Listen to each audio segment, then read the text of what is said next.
کائنات کو بنانے والے کے سامنے سر جھکانا نہیں چھوڑا ہے۔ یہ وہی افراد ہیں کہ دل کو جلا کے دی ہے زمانے کو روشنی، جگنو پکڑ کے تم نے اجالا نہیں کیا۔ یہ وہ افراد ہیں کہ اگر ان کے سامنے شکریہ ادا کرنے جاؤ تو ان کے ساری کی حد ایسی ہوتی ہے کہ یہ شکریہ تو قبول نہیں کرتے، بلکہ یہ کہہ کے ہمیں واپس پلٹا دیتے ہیں کہ یہ تو ہماری ذمہ داری تھی کہ جس ذمہ داری کو ہم ادا کر رہے تھے۔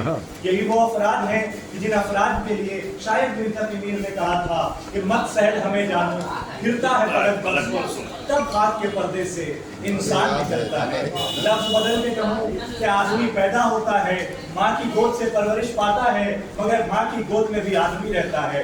جب وہ آدمی قدم چلنا شروع کرتا ہے، یہ وہی آدمی ہے کہ جس کی شروعات ایک نطفے، ایک پانی کے ایک قطرے سے ہوتی ہے۔ پیدا ہوتا ہے تو اس قابل رہتا ہے کہ نجاست میں لپٹا ہوا رہتا ہے، زبان رہتی ہے بولنے کا شعور نہیں رہتا، آنکھیں رہتی ہیں نظاروں کی معرفت نہیں رہتی، کان رہتے ہیں سننے میں غلط اور صحیح کی کوئی تمیز نہیں ہوتی، قدم ہوتے ہیں مگر راستے بھی ہوتے ہیں، چلنے کا طریقہ نہیں معلوم ہوتا۔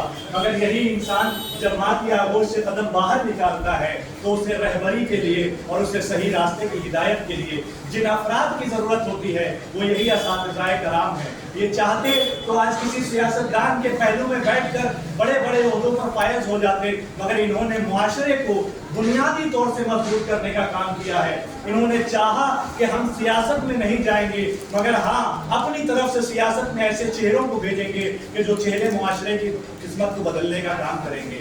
انہوں نے چاہا کہ ہم اس عہدے پر نہیں جائیں گے کہ شاید جس عہدے پر جانے کے بعد غلط کام بھی سرزد ہو جائیں، مگر ہم اپنی بنیاد میں ایک ایسے طالب علم کو پروان چڑھائیں گے کہ اگر وہ اس منصب پر جائے گا تو جانے کے بعد ایک ایسا بدلاؤ لائے گا جس بدلاؤ کی طرف شاید سر سید احمد خان نے اشارہ کیا تھا کہ لا علمی مفلسی کی ماں ہوتی ہے۔ مفلسی کی ماں کیسے ہوتی ہے؟ سر سید احمد خان نے کہا تھا جہالت مفلسی پیدا کرتی ہے۔ مرحوم ڈاکٹر قلب صادق نے کہا تھا کہ ہندوستان میں نہ شیعہ سنی کا دشمن ہے نہ ہندو مسلمان کا دشمن ہے، دشمن صرف دو ہیں، ایک غریبی ہے اور ایک جہالت ہے۔ یہ اساتذہ کرام بچپن سے لے کے جوانی تک، اور نہ صرف جوانی تک بلکہ جوانی کے بعد بزرگی تک جب ان کے ہاتھوں میں عصا آ جاتا ہے، یہ معاشرے کو جہالت کی زنجیر سے آزاد کرانے کا کام کرتے ہیں۔ ان کے لیے اگر گفتگو کی جائے تو لفظ ختم ہو جائیں گے، لغت کے دامن خالی ہو جائیں گے،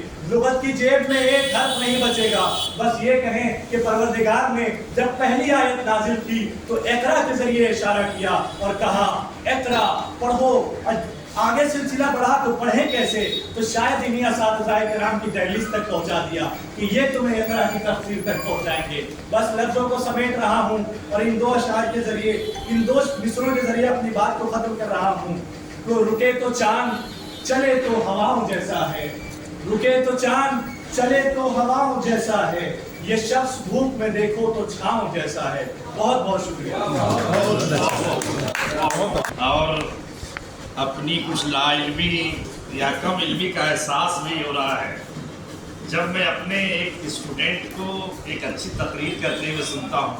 حالانکہ دنیا والے کہتے ہیں کہ ہم بھی اچھا بولتے ہیں، لیکن مجھے یہ کہنے میں قطعی سنکوچ نہیں ہے کہ میں نے ایسے شاگرد پیدا کیے ہیں جو مجھ سے بہت بہتر ہیں۔ اس کے لیے تمہیں مبارکباد بچے، اللہ تعالیٰ تمہیں اور اس میدان میں صرف بولنے میں ہی نہیں بلکہ میں نے آج ایک کوٹیشن پڑھی تھی، action speaks louder than words. تو ہمارے کام بھی عمل بھی اتنے اچھے ہوں کہ اس میدان میں بھی آپ کی مثال دی جائے، میں یہ بھی دیکھنا چاہتا ہوں۔ عنوان آج ہے میرے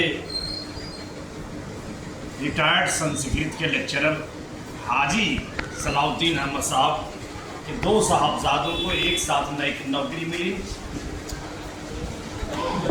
ظاہر ہے آپ